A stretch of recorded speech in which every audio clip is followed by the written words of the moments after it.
Semua permasalahan ini berawal dari satu warung. Jadi gue masih nggak percaya gue bakal buat video ngopi ngobrolin tentang Indonesian food vlogger karena pada dasarnya gue bukan tipikal audiensnya mereka ya. Gue bukan orang yang emang kalau lagi lapar nyari tontonan dulu kayak semacam mukbanger segala macem biar makanan gue makin enak, kagak. Gue kalau misalnya emang lapar ya gue makan gitu. Tapi gue juga menghargai beberapa orang yang notabene beliau lagi susah makan, terus mereka cari tontonan, dapatlah food vlogger atau tempat orang-orang buat makan enak di videoin, kita juga jadi ikutan lapar, jadi makan. Itu apalagi buat lu semua yang emang bener-bener lagi bokeh, lagi seret, makan, apa adanya, nontonin food vlogger pasti bakal lebih enak gitu, meskipun cuma imajinasi aja. Ya nggak apa-apa kan, kita cuma bisa berharap dan kita cuma bisa memikirkan. Perkara itu bakalan real, makan itu ada dan lu bisa cobain langsung, nanti. Yang penting urusan makan itu udah kenyang. Nah, jadi, baru-baru ini lagi rame banget diobrolin pertikaian antara salah satu food vlogger dengan satu food vlogger yang lain.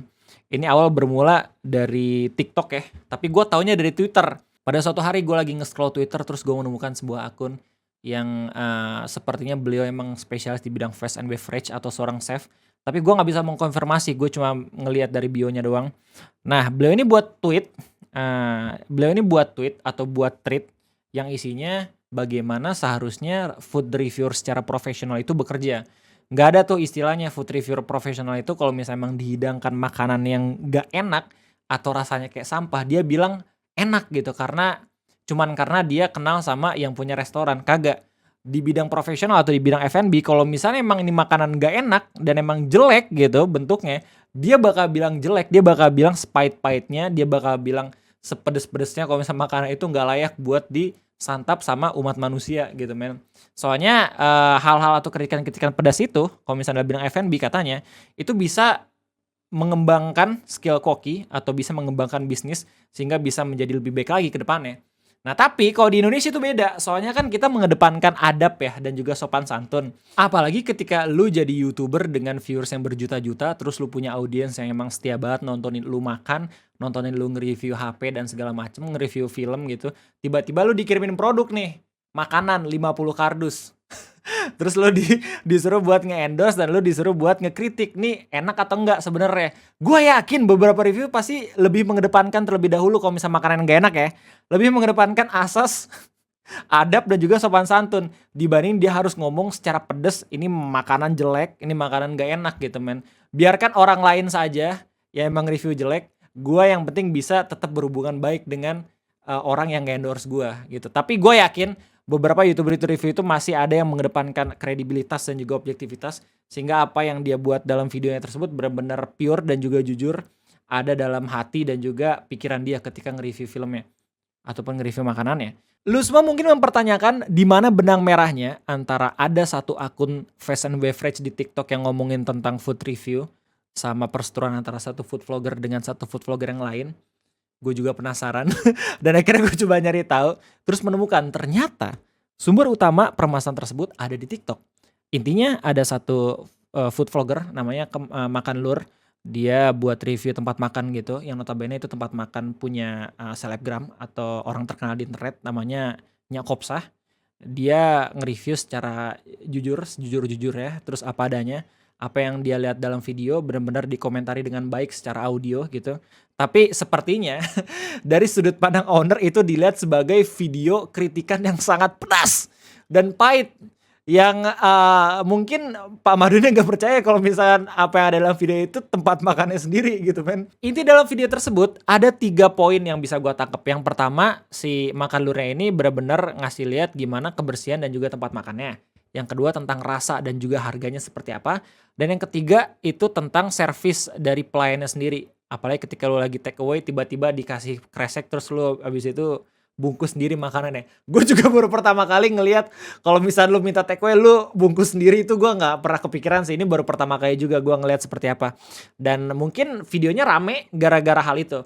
Ini video langsung diupload di TikTok dan views awalnya gue lihat itu kira-kira bisa sampai 5 dan 10 jutaan yang otomatis ngundang banget banyak orang buat nontonin videonya, termasuk konten kreator dan juga food vlogger Indonesia. Sepertinya bukan hal yang rahasia lagi ya kalau misalnya ngobrol tentang hal-hal yang lagi rame atau yang lagi viral, pasti dideketin sama kreator-kreator, entah itu diajakin collab, dan dalam kasus food vlogger ini biasanya tempat makannya dicari. buat, dibikin konten, apakah, pengalaman yang emang dirasain sama food vlogger itu sesuai dengan apa yang lagi dibicarain ketika viral gitu, men. Nah, dan dalam kasus videonya Om Makan Lur ini, yang di mana dia nge-review tempat makannya Nyak Kopsa, itu dalam kolom komentarnya ada satu food vlogger yang dia berkomentar bener-bener, nyentrik banget coy. Namanya Mbak Farida. Nah, Mbak Farida ini kalau misalnya lu lihat di media sosial, sepertinya udah senior di bidang food vlogger. Lu lihat YouTube-nya dia bisa sampai 4 jutaan subscriber, terus dari Instagram dan juga TikTok-nya udah kalau nggak salah masing-masing tuh followersnya udah 1 juta, bahkan views rata-rata videonya udah 400 ribuan. Nah, jadi udah senior lah ya secara data gitu, men. Nah, Mbak Farida ini akhirnya komentar ke videonya Makan Lur kalau misalkan lu nge-review tempat makan itu harus punya standar. Dan semoga kalau misalnya lu punya tempat makan, di-review baik sama orang-orang. Komentar ini salty banget kan. Terus habis itu dilihat tuh sama orang-orang, nih Mbak Farida kenapa nih? Apa mungkin kenal sama yang punya owner jadi bias gitu, nggak objektif, malah subjektif. Ternyata memang fakta selanjutnya emang bener. Mbak Farida itu kenal sama Nyak Kopsa. Jadi buat komentar kayak gitu. Cuman karena orang-orang ngelihat ini komentar kayak seolah-olah cuma dia doang yang emang bisa nge-review makanan.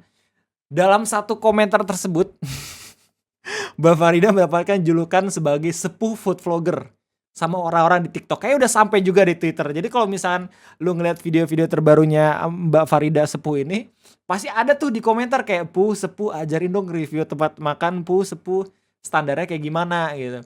Otomatis komentar ini juga ngebuat beberapa food vlogger salty sama kelakuannya Mbak Farida. Di hari yang sama, gue nggak tahu di hari yang sama atau di hari selanjutnya, ternyata owner dari warung yang direview sama Makan Lur ini ngasih respon, tapi responnya itu nggak dari media sosial pribadinya dia, lewat video klarifikasi di channel YouTube orang lain. Kalau misalnya lu lihat video klarifikasinya, lu bisa tahu kalau misalkan Nyak Kopsa atau Pak Madun ini bener-bener try hard banget ngasih tahu ke kita semua kalau misalkan beliau ngerintis warung makannya dari nol. Bener-bener itu dari nol, terus habis itu sampai bisa bermanfaat bagi orang-orang sekitar. Terus ngasih lihat bagaimana emosionalnya dia ketika emang tiba-tiba ada reviewer makan dari TikTok gitu, ngasih sentimen negatif ke tempat makannya. Padahal ini bener-bener momen yang bagus banget sih buat Nyak Kopsa untuk nge-turn back kondisi yang awalnya itu orang-orang punya sentimen negatif, jadi seenggaknya memberikan kepercayaan ke orang-orang atau calon pembeli kalau misalkan kita bisa lebih berbenah lagi, berterima kasih kepada food reviewer, seenggaknya jadi punya quality control dan segala macam bla bla bla. Tidak. Jadi video klarifikasinya justru full blunder ya, dan justru ngebuat orang-orang jadi makin penasaran sama videonya Makan Lur. Terhitung videonya tuh udah sampai 20 jutaan ketika video klarifikasi ini rilis. Viewsnya udah sampai 20 jutaan di TikTok. Dan banyak juga food review yang akhirnya pengen mencoba tempat makannya Nyak Kopsa ini seperti apa. Ada 3 kelompok yang bisa gua klasifikasikan. Yang pertama adalah kelompok yang lempeng-lempeng aja, food vlogger yang lempeng-lempeng aja. Dia emang pengen nge-review secara resmi gitu. Ketemu sama Nyak Kopsanya, abis itu nyobain makan di sana kayak gimana bla bla segala macam. Soalnya semenjak adanya video Makan Lur, lu nggak bisa tuh buat video review tanpa izin Nyak Kopsa sendiri. Kelompok yang kedua adalah food vlogger yang ya mungkin lagi nyari wave ya atau nyari rame doang gitu.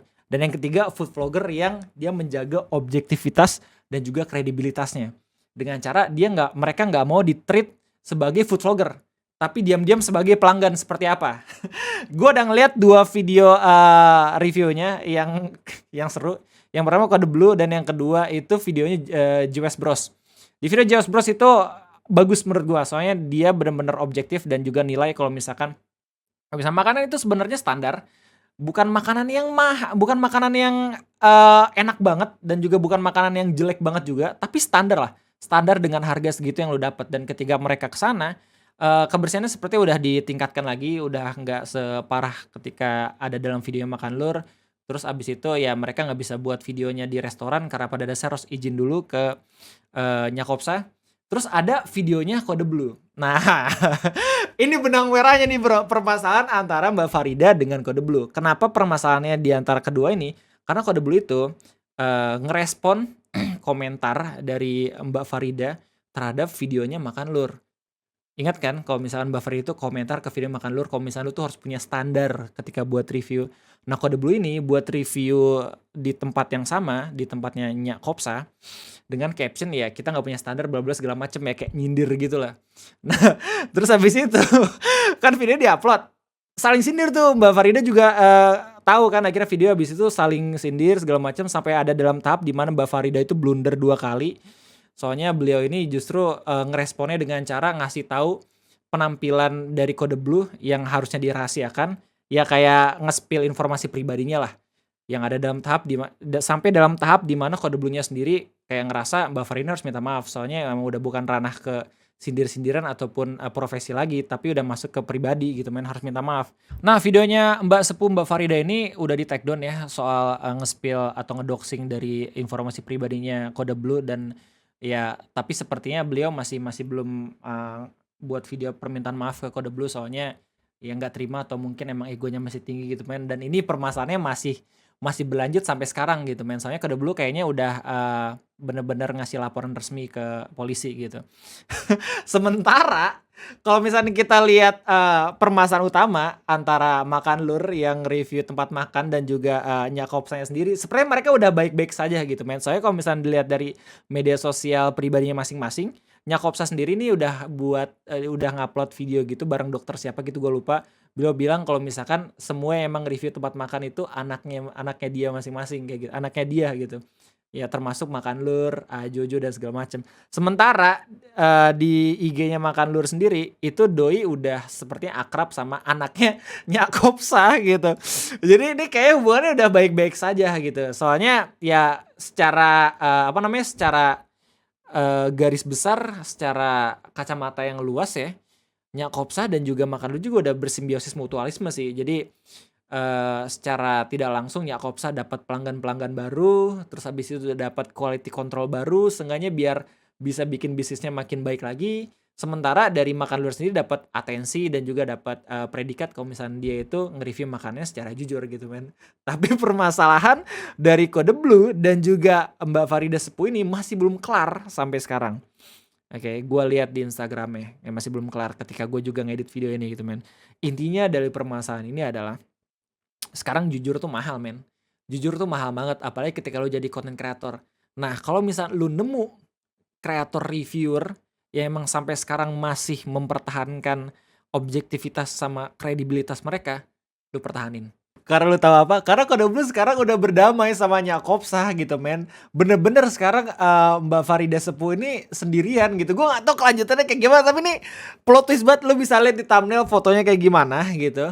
Intinya adalah kalau misalnya lu jadi kreator ya, seenggaknya lu harus tahu kalau ini bukan karir yang emang punya jenjang kayak entry, terus habis itu senior, manajer segala macam. Tapi lu ketika udah bertahun-tahun jadi kreator, punya audiens yang banyak, tetap titel kreator. Seenggaknya kalau misalkan lu udah punya banyak views, humble dikit itu bisa jadi kelihatan bijaksana anjir diri lu sendiri gitu, nggak ada rugi-ruginya amat gitu. Hati-hati juga ya, soalnya ketika udah punya fame, ego lu jadi makin tinggi gitu. Banyak-banyak introspeksi diri. Berdamai sama orang-orang itu lebih baik daripada lu nyari perkara dan juga blunder. Gokil. Food Blogger Indonesia, solid. Itu aja dari gua, thank you.